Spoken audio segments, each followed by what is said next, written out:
दोस्तों, क्या आप जानते हैं कि हर मुल्क अपने लिए एक ऐसी फौज जरूर रखता है जो मुश्किल हालात में इनके काम आए। लेकिन आज हम आपको एक ऐसी फौज के बारे में बता रहे हैं जो आपस में ही लड़ रही है और अपने ही मुल्क का नुकसान कर रही है। जी नाजरीन, हम बात कर रहे हैं सूडान की फौज की। हम बात कर रहे हैं सूडान के दारुल हुकूमत खर्तूम की। ये शहर पिछले कुछ हफ्तों से पुरतशद्दद झड़पों की जिद में है, जिसके नतीजे में तकरीबन 500 से ज्यादा अफराद हलाक हो चुके हैं। खाने पीने की अशिया और दवाइयों की शदीद किल्लत है। इस शहर में ये जंग वहाँ के दो फौजी सरबराहान जनरल अब्दुल फताह अल बुरहान और जनरल मोहम्मद हमदान दकलू के माबैन है। जनरल अब्दुल फताह अल बुरहान सूडानी फौज के सरबराह और मुल्क के सदर हैं, जबकि जनरल मोहम्मद हमदान दकलू पैरामिलिट्री फौज रैपिड सपोर्ट फोर्स के सरबराह हैं। इनका ताल्लुक सूडान के इलाके दारफोर से है। इस पैरामिलिट्री फोर्स का क़याम 2013 में अमल में लाया गया, जब सूडान के इलाके दारफोर में हुकूमत के खिलाफ बगावत शुरू हुई। हुकूमत ने इस फोर्स के जिम्मे इन बागियों के खिलाफ ऑपरेशन करने और इन्हें खत्म करने का काम लगाया, जो कि जनरल मोहम्मद हमदान दकलू की क़यादत में ही कामयाब हुआ और इनको इस कामयाबी के बाद पहचान मिली। सूडान की मौजूदा जंग असल में इक़्तिदार हासिल करने की एक लड़ाई है, जो कि काफी संगीनी अख्तियार कर गई है और अब इसमें मजलूम अवाम का नुकसान हो रहा है। ये मामलात इतनी संगीनी तक कैसे और क्यों पहुंचे, इस तफसील से आपको आगाह करेंगे आज की इस वीडियो में। इससे पहले हमारे चैनल को सब्सक्राइब कर दें और बेल आइकन को प्रेस कर दें। नाजरीन, इस मामले को समझने के लिए हमें सूडान की तारीख में 4 साल पीछे यानी 2019 में जाना पड़ेगा, जहां 30 सालों से उमर अल बशीर नामी डिक्टेटर की हुकूमत थी। मुल्क के इस सदर की नाकस कारकर्दगी के खिलाफ अवाम ने मुजाहरे शुरू किए और एक डेमोक्रेटिक हुकूमत का मुतालबा किया। इस मुतालबे पर अमल करते हुए फौज ने उमर अल बशीर को अहदे से हटा दिया। अवाम की जानिब से इस फैसले पर भरपूर जश्न मनाया गया कि अब मुल्क में डेमोक्रेटिक निजाम होगा, मगर ऐसा हो न सका। नाजरीन, ये जानना बहुत जरूरी है कि सूडान के सदर और प्राइम मिनिस्टर बनने के लिए कुछ असूल हैं। यहाँ का प्रेसिडेंट या तो सिविल सोसाइटी से पॉलिटिशियन आएगा, फिर सर्विंग मिलिट्री ऑफिसर होगा, और जहाँ का प्राइम मिनिस्टर एक पॉलिटिशियन होगा जो डेमोक्रेटिकली अवाम के इंतखाबात से चुना जाएगा। उमर अल बशीर, जो कि 1989 से 2019 तक सदर रहे, इन्हें ये अहदा 30 जून 1989 को दिया गया, जब ये सूडान मिलिट्री में ब्रिगेडियर जनरल के अहदे पर फाइज थे।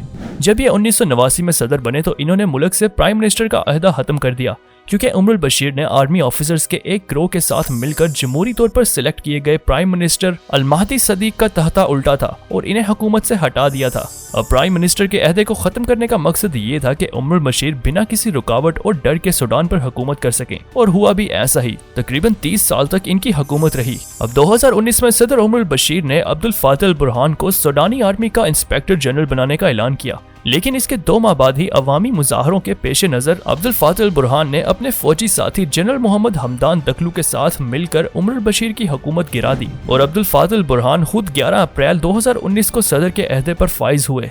कहा जाता है कि उमर अल बशीर को पहले ही इस बात का अंदाजा था कि जैसे 1989 में वो एक हुक्मरान की हुकूमत गिराकर इक्तदार में आए हैं, इन्हें भी ऐसे ही इक्तदार से हटाया जा सकता है। इसलिए इन्होंने अब्दुल फताह अल बुरहान पर भरोसा करने के बजाय जनरल मोहम्मद हमदान दकलू के साथ ताल्लुकात बढ़ाए, ताकि अगर अब्दुल फताह अल बुरहान इनके खिलाफ कोई हिकमत अमली अपनाना भी चाहे तो जनरल हमदान इनका साथ देंगे। मगर जनरल हमदान दकलू ने अब्दुल फताह अल बुरहान से ताल्लुकात को मद्देनजर रखते हुए इनका साथ दिया और उमर अल बशीर को सदर के अहदे से हटा दिया। नाजरीन, अब्दुल फताह अल बुरहान ने इक़्तिदार में आने के बाद बड़े ममालिक के साथ ताल्लुकात पर जोर दिया, जिनमें यूनाइटेड नेशंस, अमेरिका और इसराइल शामिल थे। लेकिन ये सब ममालिक डेमोक्रेटिक यानी जमहूरी निज़ाम पर चलते हैं, मगर सूडान की हुकूमत इसके बरक्स थी। इस मसले को मद्देनजर रखते हुए अब्दुल फताह अल बुरहान ने अगस्त 2019 में ट्रांजिशनल सोवरेनिटी काउंसिल बनाई, जो कि एक वफाकी हुकूमत के तौर पर काम करेगी। इस काउंसिल में सिविल पॉलिटिकल पार्टीज और मिलिट्री जुंटा यानी फौजी अफसरान का ग्रुप शामिल था। इस काउंसिल के चेयरमैन खुद अब्दुल फताह अल बुरहान थे, जबकि जनरल मोहम्मद हमदान दकलू को वाइस चेयरमैन मुकर्रर किया गया। इस काउंसिल को बनाने के बाद जनरल अब्दुल फताह अल बुरहान ने यूनाइटेड नेशंस, इसराइल, इजिप्ट और दीगर गल्फ कंट्री से ताल्लुकात बेहतर बनाने के लिए यके बाद दीगरे इन ममालिक के दौरे किए।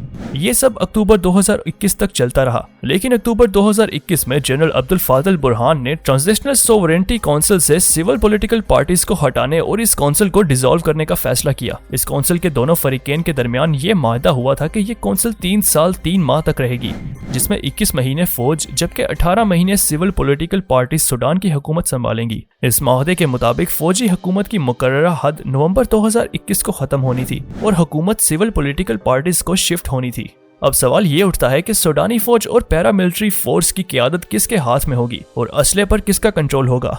यही बुनियादी वजह थी जो आजकल होने वाली जंग की जिम्मेदार है। हुआ कुछ यूं कि जनरल अब्दुल फातह बुरहान ने रैपिड सपोर्ट फोर्स, जिसके सरबराह जनरल मोहम्मद हमदान दकलू हैं, इसे सूडान की फौज में जम करने का इरादा किया ताकि मुल्क में एक ही फौज हो और वो इसके सरबराह हो।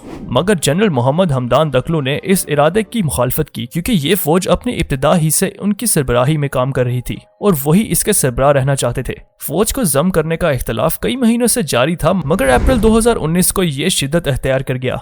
जनरल मोहम्मद हमदान दकलू ने अपने फौज के दस्ते दारुल हुकूमत खर्तूम और मुल्क के मुख्तलिफ इलाकों में अहम मुकामात पर भेजे। 15 अप्रैल को दोनों मुखालफीन ने दारुल हुकूमत में एक दूसरे की बेसिस पर हमला करने का इल्जाम लगाया और प्रेसिडेंशियल एयरपोर्ट, पैलेस और नेशनल टीवी चैनल पर कब्जा करने का दावा किया। दोनों अफवाज असले से लैस है, मगर मिलिट्री के पास असले के साथ जंगी तैयारों की सहूलत भी मौजूद है, जिसकी मदद से वो RSF की बेसिस को निशाना बनाने के साथ साथ मजलूम अवाम पर भी मिसाइल बरसा रहे हैं। यूनाइटेड नेशंस और दीगर मुल्कों ने इस जंग को खत्म करने की कोशिश की, मगर एक भी गिरोह हार मानने को तैयार नहीं। माहिरीन का कहना यह है कि ये दोनों सरबराह इस वक्त तक मुज़ाकरात की मेज पर नहीं आएंगे जब तक दोनों से कोई एक कमजोर ना पड़ जाए। देखना यह है कि सूडान की ये जंग इसको किस समत में धकेलती है। मजीद ऐसी इंफॉर्मेटिव वीडियोस के लिए चैनल को सब्सक्राइब करना मत भूलिएगा।